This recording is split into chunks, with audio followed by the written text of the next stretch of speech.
ಸಾಲಿಗ್ರಾಮ ಪಟ್ಟಣ ಪಂಚಾಯತ್ ಉಳ್ತೂರು ಗ್ರಾಮ ವ್ಯಾಪ್ತಿಯಲ್ಲಿ ನಿರ್ಮಾಣ ಮಾಡಬೇಕು ಅಂತ ಹೇಳಿ ಏನು ಜಾಗ ಖರೀದಿ ಮಾಡಿ ಮಲ ಸಂಸ್ಕರಣಾ ಘಟಕಕ್ಕೆ ನಿರ್ಮಾಣ ಮಾಡಬೇಕು, ಆ ಸಂಸ್ಕರಣಾ ಘಟಕವನ್ನು ಮಾಡಬೇಕು ಅನ್ನೋ ಉದ್ದೇಶಕ್ಕೆ ಜಾಗವನ್ನು ಏನು ಖರೀದಿ ಮಾಡಿರ್ತಾರೆ. ಆ ಜಾಗದಲ್ಲಿ ಮಲ ಸಂಸ್ಕರಣಾ ಘಟಕವನ್ನು ಪ್ರಾರಂಭ ಮಾಡಬೇಕು ಅನ್ನುವಂಥ ಒಂದು ಹುನ್ನಾರ ಮಾಡ್ತಿರುವ ವಿಚಾರವನ್ನು ತಿಳಿದು ಗ್ರಾಮಸ್ಥರು ಸಾಕಷ್ಟು ವಿರೋಧವನ್ನು ಈ ಹಿಂದಿನಿಂದ ವ್ಯಕ್ತಪಡಿಸ್ತಿರುವಂಥದ್ದು. ಸದ್ಯ ಆ ನಿಟ್ಟಿನಲ್ಲಿ ಅಧಿಕಾರಿಗಳು ಮತ್ತು ಗ್ರಾಮಸ್ಥರ ಒಂದು ಸಮಾಲೋಚನಾ ಸಭೆಯನ್ನು ಮಾಡಬೇಕು ಅನ್ನೋ ಉದ್ದೇಶಕ್ಕೆ ಇವತ್ತು ಅಧಿಕಾರಿಗಳು ಸಭೆಯನ್ನು ಕರೆದಿದ್ದರು. ಆ ಸಭೆಯಲ್ಲೂ ಕೂಡ ಸಾರ್ವಜನಿಕರಿಂದ ವಿರೋಧ ವ್ಯಕ್ತವಾಗಿರುವುದು. ನಾವೀಗ ಆ ಸ್ಥಳದಲ್ಲಿದ್ದೇವೆ.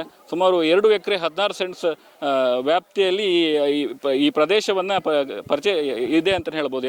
16 ಎಕರೆ ಅಂದರೆ 2 ಎಕರೆ 16 ಸೆಂಟ್ಸ್ ಎಕರೆ ಸಾಲಿಗ್ರಾಮ ಪಟ್ಟಣ ಪಂಚಾಯತ್ ಉಳ್ತೂರು ಗ್ರಾಮ ವ್ಯಾಪ್ತಿಯಲ್ಲಿ ನಿರ್ಮಾಣ ಮಾಡಬೇಕು ಅಂತ ಹೇಳಿ ಏನು ಜಾಗ ಖರೀದಿ ಮಾಡಿ ಮಲ ಸಂಸ್ಕರಣಾ ಘಟಕಕ್ಕೆ ನಿರ್ಮಾಣ ಮಾಡಬೇಕು, ಆ ಸಂಸ್ಕರಣಾ ಘಟಕವನ್ನು ಮಾಡಬೇಕು ಅನ್ನೋ ಉದ್ದೇಶಕ್ಕೆ ಜಾಗವನ್ನು ಏನು ಖರೀದಿ ಮಾಡಿರ್ತಾರೆ. ಆ ಜಾಗದಲ್ಲಿ ಮಲ ಸಂಸ್ಕರಣಾ ಘಟಕವನ್ನು ಪ್ರಾರಂಭ ಮಾಡಬೇಕು ಅನ್ನುವಂಥ ಒಂದು ಹುನ್ನಾರ ಮಾಡ್ತಿರುವ ವಿಚಾರವನ್ನು ತಿಳಿದು ಗ್ರಾಮಸ್ಥರು ಸಾಕಷ್ಟು ವಿರೋಧವನ್ನು ಈ ಹಿಂದಿನಿಂದ ವ್ಯಕ್ತಪಡಿಸ್ತಿರುವಂಥದ್ದು. ಸದ್ಯ ಆ ನಿಟ್ಟಿನಲ್ಲಿ ಅಧಿಕಾರಿಗಳು ಮತ್ತು ಗ್ರಾಮಸ್ಥರ ಒಂದು ಸಮಾಲೋಚನಾ ಸಭೆಯನ್ನು ಮಾಡಬೇಕು ಅನ್ನೋ ಉದ್ದೇಶಕ್ಕೆ ಇವತ್ತು ಅಧಿಕಾರಿಗಳು ಸಭೆಯನ್ನು ಕರೆದಿದ್ದರು. ಆ ಸಭೆಯಲ್ಲೂ ಕೂಡ ಸಾರ್ವಜನಿಕರಿಂದ ವಿರೋಧ ವ್ಯಕ್ತವಾಗಿರುವುದು. ನಾವೀಗ ಆ ಸ್ಥಳದಲ್ಲಿದ್ದೇವೆ.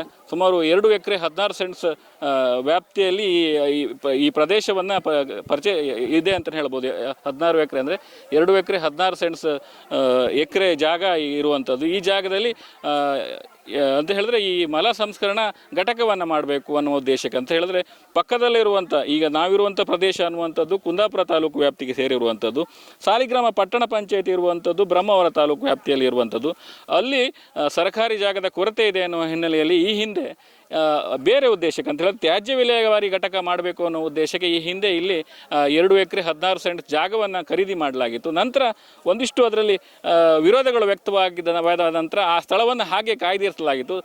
ತದನಂತರ ಏನು ಮಾಡಿದ್ದಾರೆ ಅಂತ ಹೇಳಿದ್ರೆ ಸಾಲಿಗ್ರಾಮದಲ್ಲಿ ಈ ಮಲತ್ಯಾಜ್ಯ ಘಟಕವನ್ನು ಮಾಡಬೇಕು ಅನ್ನುವ ಉದ್ದೇಶ ಇದ್ದ ಹಿನ್ನೆಲೆಯಲ್ಲಿ ಬೇರೆ ಯಾವುದೇ ಜಾಗ ಸಿಗದ ಹಿನ್ನೆಲೆಯಲ್ಲಿ ಇಲ್ಲಿ ಮಾಡಲಿಕ್ಕೆ ಹೊರಟಿರುವಂಥ ಸದ್ಯ ಸಾರ್ವಜನಿಕರ ವಿರೋಧ ವ್ಯಕ್ತವಾಗಿರುವಂಥ. ಈಗ ನಮ್ಮ ಜೊತೆ ಹೋರಾಟಗಾರರಾಗಿರುವಂಥ ಗಣೇಶ್ ಅವರಿದ್ದಾರೆ.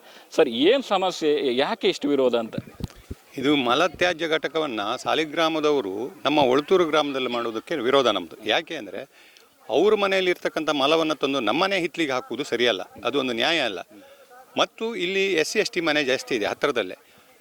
ಅವರ ಗ್ರಾಮದ ಅವರ ಪಟ್ಟಣ ಪಂಚಾಯತಿನ ಮಲವನ್ನು ತಗೊಂಡು SC/ST ಮನೆ ಅಂಗಳಕ್ಕೆ ಹಾಕೋದಿದೆಯಲ್ಲ, ಇದು ದಲಿತ ದೌರ್ಜನ್ಯ ಅಂತಕ್ಕಂಥದ್ದು ಬರ್ತದೆ. ಯಾಕಂದರೆ ಆ ಥರದಲ್ಲಿ ಇವರು ಮಾಡ್ತಾ ಇದ್ದಾರೆ.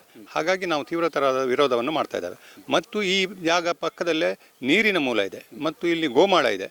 ಸೊ ಇದನ್ನೆಲ್ಲ ಇಲ್ಲಿ ಈ ಮಲತ್ಯಾಜ್ಯ ಘಟಕವನ್ನು ಮಾಡಿದ್ರೆ ಅದೆಲ್ಲ ನಾಳೆ ಹಾಳಾಗುವ ಸಾಧ್ಯತೆ ಇದೆ. ನಮ್ಮ ಮನೆ ಇದ್ರೆ ಪಕ್ಕದಲ್ಲೇ ಇದೆ. ನಾಳೆ ನೀರು ನಮ್ಮದು ಹಾಳಾದರೆ ನಾವು ಮುಂದೆ ಎಲ್ಲಿ ಹೋಗುವುದು? ಇದೆಲ್ಲ ಸಮಸ್ಯೆ ಇದೆ. ಅವ್ರವ್ರ ಮನೆದು ಅವರಲ್ಲೇ ಸರಿ ಮಾಡ್ಕೊಳ್ಬೇಕೆ ಹೊರತು ಇನ್ನೊಂದು ಗ್ರಾಮಕ್ಕೆ ತಂದು ಸುರಿಯುವುದು ಸರಿಯಾದ ವಿಚಾರ ಅಲ್ಲ. ಒಂದು. ಎರಡನೇದಾಗಿ ಸಾಲಿಗ್ರಾಮ ಪಟ್ಟಣ ಪಂಚಾಯತ್ ಅವರು ಬೇರೆ ಗ್ರಾಮದಲ್ಲಿ ಹಣವನ್ನು ಹಾಕಿ ಜಾಗ ಖರೀದಿ ಮಾಡುವುದು ಹೊಸ್ತಿದು, ನನಗೆ ಗೊತ್ತಿಲ್ಲ. ಯಾಕಂದರೆ ಕುಂದಾಪುರ ಪುರಸಭೆಯವರು ಗ್ರಾಮೀಣ ಪ್ರದೇಶದಲ್ಲಿ ಯಾವುದೇ ಹಣವನ್ನು ಇನ್ವೆಸ್ಟ್ ಮಾಡುವುದಿಲ್ಲ. ಅದು ಅವರು ಪಂಚಾಯತ್ ವ್ಯಾಪ್ತಿ ಪುರಸಭೆ ವ್ಯಾಪ್ತಿಯೊಳಗೆ ಮಾತ್ರ ಖರ್ಚು ಮಾಡಬೇಕು. ಆದರೆ ಇವರು ಅಲ್ಲಿಯವ್ರು ಬಂದು ಇಲ್ಲಿ ಹೇಗೆ ಇನ್ವೆಸ್ಟ್ ಮಾಡಿದರು ಅಂತಕ್ಕಂಥದ್ದು ಗೊತ್ತಾಗ್ತಾ ಇಲ್ಲ. ಇದು ಒಂದು ಏನೋ ಗೋಲ್ಮಾಲ್ ಇದೆ ಅಂತಕ್ಕಂಥದ್ದು. ಒಂದು ವೇಳೆ ಅದನ್ನು ಖರೀದಿ ಮಾಡಲಿಕ್ಕೆ ಆಗ್ತದಂತಾದರೆ ಸಾಲಿಗ್ರಾಮ ಪಟ್ಟಣ ಪಂಚಾಯತ್ ವ್ಯಾಪ್ತಿಯಲ್ಲಿ ಕೊರಗರು ತುಂಬ ಜನ ಭೂಮಿ ಇಲ್ಲದೆ ಇದ್ದವರು ಇದ್ದಾರೆ. ಅವರಿಗೆ ಇಲ್ಲೊಂದು ಖರೀದಿ ಮಾಡಿ ಕೊಡಲಿ ಅಲ್ಲ, ಅವರಿಗೆ 5 ಸೆನ್ಸ್ ಕೊಡಲಿ ಅಲ್ಲ, ಆ ಥರದಲ್ಲಿ ಮಾಡಲಿಕ್ಕೆ ಆಗ್ತದೆ. ಅಥವಾ ಬೇರೆ ಭೂಮಿ ಖರೀದಿ ಮಾಡಿ ಕೊಡಲಿ, ಅವರು ಖರೀದಿ ಮಾಡಲಿಕ್ಕೆ ಆಗ್ತದಂತ ಮಾಡಬೇಕು. ಕುಂದಾಪುರ ಪುರಸಭೆಯವರು ಕೂಡ ಬೇರೆ ಕಡೆ ಖರೀದಿ ಮಾಡಿ ಕೊಡಲಿಕ್ಕೆ ಸಾಧ್ಯತೆ ಇದೆ ಈ ಥರದಲ್ಲಿ ಹೋದರೆ. ಒಂದು ವೇಳೆ ಮಂಗಳೂರಿನವರೆಲ್ಲಾದರೂ ಬಂದು DC ಆಫೀಸ್ ಪಕ್ಕದೆಲ್ಲ ಜಾಗ ಖರೀದಿ ಮಾಡಿ ಅವರು ಇಲ್ಲಿ ಇದೇ ಥರ ಡಂಪಿಂಗ್ ಯಾರ್ಡ್ ಮಾಡ್ತೇನೆ ಅಂತ ಬಂದರೆ ಉಡುಪಿ ಜಿಲ್ಲೆಯವರು ಒಪ್ತಾರಾ? ಮಂಗಳೂರು ಜಿಲ್ಲೆಯವರು ಮಾಡಿದರೆ ಉಡುಪಿ ಜಿಲ್ಲೆಯವರು ಒಪ್ಪ. ಅದೇ ಥರ ಸಾಲಿಗ್ರಾಮ ಪಟ್ಟಣ ಪಂಚಾಯತ್ ಅವರು ಇಲ್ಲಿ ಮಾಡಬಾರ್ದು, ಅವರು ಅಲ್ಲಿಯೇ ಮಾಡಬೇಕು, ಅವರ ವ್ಯಾಪ್ತಿಯೊಳಗೆ ಮಾಡ್ಕೊಳ್ಬೇಕಂತಕ್ಕಂಥ ಬೇಡಿಕೆ ನಮ್ಮದು. ಅದಕ್ಕೆ ಯಾವುದೇ ಥರದ ಹೋರಾಟ ಮಾಡಲಿಕ್ಕೆ ಕೂಡ ನಾವು ರೆಡಿ ಇದ್ದೇವೆ ಅಂತಕ್ಕಂಥ ವಿಚಾರವನ್ನು ಹೇಳಿದ್ದೇವೆ ಮತ್ತು ಮುಂದೆ ಕೂಡ ರೆಡಿ ಇದ್ದೇವೆ. ಅಧಿಕಾರಿಗಳು ಏನು ಸಮಾಲೋಚನಾ ಸಭೆಯಲ್ಲಿ ಏನು ನಿಮಗೆ ಏನು ಕನ್ವಿನ್ಸ್ ಮಾಡ್ಲಿಕ್ಕೆ ಬರೋದು, ಅಥವಾ ಇಲ್ಲೇ ಮಾಡ್ತೇವೆ ನಾವು, ನೀವು ಏನು ಬೇಕಾದ್ರೆ ಮಾಡಿ ಅಂತ ದೌರ್ಜನ್ಯ ಮಾಡುವಂಥದ್ದು ಏನದು? ಇಲ್ಲ, ಅವ್ರು ಕನ್ವಿನ್ಸ್ ಮಾಡಲಿಕ್ಕೆ ನೋಡಿದ್ದಾರೆ. DC ಏನೋ ಹೇಳಿದ್ದಾರೆ ಅಂತ ಕನ್ವಿನ್ಸ್ ಮಾಡಲಿಕ್ಕೆ, ಅವ್ರು ಕನ್ವಿನ್ಸ್ ಮಾಡಲಿಕ್ಕೆ ನೋಡಿದ್ದಾರೆ. ಅದು ಹಾಗಾಗ್ತದೆ ಹೀಗಾಗ್ತದೆ, ನಾವು ಕ್ಯೂರಿಫೈ ಮಾಡ್ತೇವೆ, ಎಲ್ಲ ಸರಿ ಮಾಡ್ತೇವೆ, ವಾಸನೆ ಬರೋದಿಲ್ಲ, ಅದೆಲ್ಲ ಹೇಳ್ತಾರೆ. ಬಟ್ ಅವ್ರ ಅಧಿಕಾರ ಇರೋ ತನಕ ಮಾತ್ರ. DC ಗಳು ಹಾಗೆ ಅವ್ರ ಅಧಿಕಾರ ಇರೋ ತನಕ ಅವ್ರು ಹೋದ ಮೇಲೆ ಮುಗೀತು. ಅವ್ರಿಗೆ ಇಲ್ಲಿ ಏನು ಬೇಕಾದ್ರೆ ಹಾಳಾಗಿ ಹೋಗಲಿ, ಅವ್ರಿಗೆ ಸಂಬಂಧ ಇಲ್ಲ. ಅವ್ರು ಇರೋ ತನಕ ಅವ್ರು ಸರಿ ಮಾಡೋದು. ನಂತರ ಅವ್ರಿಗೆ ಹಾಳಾಗಲಿ ಏನಾಗಲಿ ಗೊತ್ತಿಲ್ಲ. ಈಗ ಉದಾಹರಣೆಗೆ ಉಡುಪಿ ನಿಟ್ಟೂರು ಹತ್ರ ನೋಡಿದ್ರೆ ನೀವು, ಅಲ್ಲಿ ಕೊಳಚೆ ನೀರಿನ ಇದು ಉಂಟು, ಅಲ್ಲಿ ಹೋಗ್ಲಿಕ್ಕೆ ಆಗೋದಿಲ್ಲ, ಅಷ್ಟು ವಾಸನೆ ಬರ್ತದೆ. ಇನ್ನೂ ಕೂಡ ಅದನ್ನು ಸರಿ ಮಾಡ್ಕೊಳ್ಳಿಕ್ಕಾಗಿಲ್ಲ. ಇವ್ರು ಮತ್ತೊಂದು ಕಡೆಯಲ್ಲಿ ಆ ಥರ ಮಾಡೋದು ತಪ್ಪಲ್ವಾ?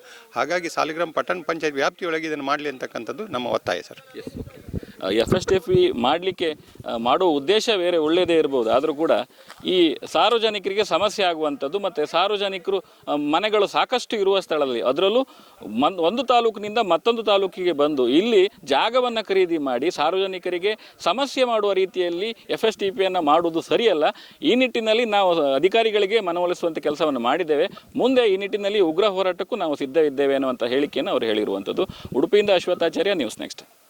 ಉತ್ತಮ ಸಂಸ್ಕಾರಯುತ ಶಿಕ್ಷಣದೊಂದಿಗೆ VSS English medium CBSE school Udupi Muddur.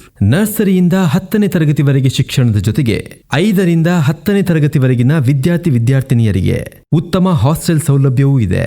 ನಿಮ್ಮ ಮಕ್ಕಳ ಪ್ರವೇಶಾತಿಗಾಗಿ ಈ ಸಂಖ್ಯೆಗೆ ಕರೆ ಮಾಡಿ.